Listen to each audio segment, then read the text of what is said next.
सिंध का पानी पंजाब ने रोका, वहाँ शॉर्टेज जीरो और सिंध में 50% से बढ़ चुकी है। कपास की दवाएं नकली हैं, गंदम का सरकारी रेट नहीं मिलता। अब कह रहे हैं कि चावल की फसल लगाने वालों को जेल में बंद किया जाएगा। अब सरदार साहब ने कह दिया है कि किसने भी चावल की फसल लगाई, समझो उसने हमारे साथ जंग छेड़ दी। सिंध के काश्तकारों के साथ इतना जुल्म, पंजाब के सामने सरेंडर करने वाले भी वही, सिंध का पानी चोरी करने वाले भी वही, गरीब काश्तकारों को धमकाने वाले भी वही।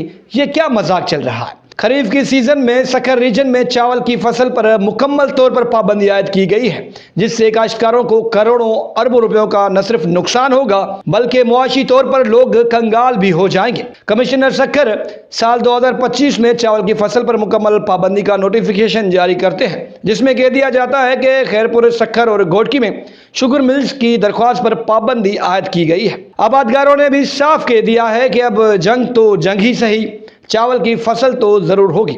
लेकिन घोटकी से ताल्लुक रखने वाले सरदार मोहम्मद बशमार साहब ने काश्तकारों को वार्निंग दी है। घोटकी इंतजामिया ने कहा है कि घोटकी फीडर केनाल खरीफ सीजन की खुश्क फसल के लिए बनाई गई है, इसलिए गुड्डू बिराज के बाएं किनारे पर धान की फसल उगाने पर आम तौर पर पाबंदी आयद कर दी गई है।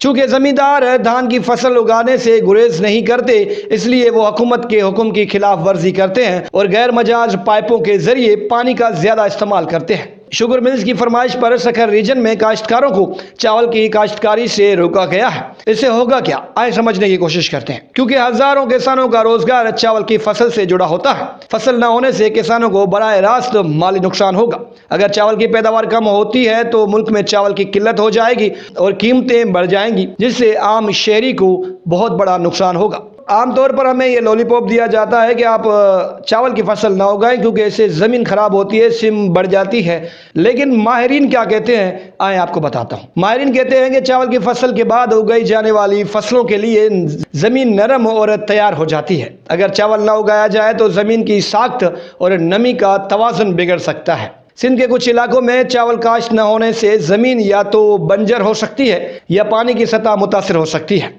हुकूमत सिंध ने सिंध के मुख्तलिफ अजला में जब पानी चोरी की तहकीकात करवाई तो पता चलता है कि पानी चोरी में अक्सर वो लोग मुलविस हैं जो कि या तो कैबिनेट का हिस्सा हैं या फिर उनकी जमात से ताल्लुक़ रखते हैं।